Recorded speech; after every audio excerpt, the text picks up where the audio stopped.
Wewe unasemaje unapata hasara? Na kama kuna hasara si uache. Ulimiliki Singida. Singida ndio timu yako ya kwanza kuimiliki, ilikuwa ya kwako, mali yako. Mbona kaiacha? Singida ipo. Alimiliki Afrika Lion. Mbona kaiacha? Kwa nini Simba tu unapata hasara unang'ang'ania tu kusimba? Kama timu inakutia hasara tuachie timu yetu.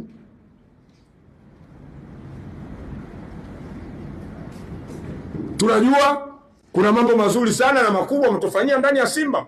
Simba ilikuwa ni sawa sana tonge la nyama na pande la nyama limekaa tu hapo pembeni.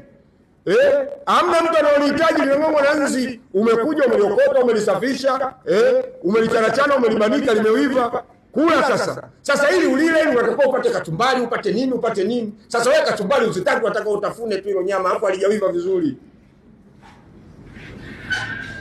Kwa hiyo haya yote tunajua mtufanyia mengi makubwa, lakini Simba inahitaji kuprogress, kuendelea ili tuendane sasa na slogan yetu. Simba iweze kushindana na vilabu vitano barani Afrika. Sasa baada ya kushindana, timu ishaingia kwenye 5 bora, lakini tayari wewe unaitoa. Simba inatoka sasa hivi kwenye 5 bora. Inasikitisha.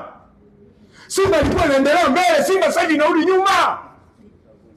Simba inatoka 5 bora sasa hivi, hatufuzu sasa hivi. Kuna mambo anakuja huko nyuma. Yanga kwa mfano kesho ameshinda au kesho kutwa na Farabat. Anaingia robo finali, kaenda nusu finali. Wewe utakuwa bado namba 5.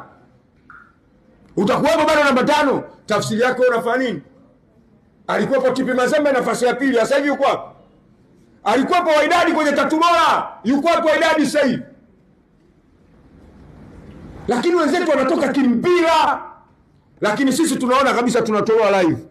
Niwaambieni, umeona finali ya mwaka jana ile? Finali ya mwaka jana imejirudia finali ya 2013 na 1993. Sisahau ile finali ndio kilichofanyika 2025. Tunalikosa kombe mbele ya macho yetu hivi. Kombe liko uwanjani, tunalikosa kombe. Lakini kwa nini?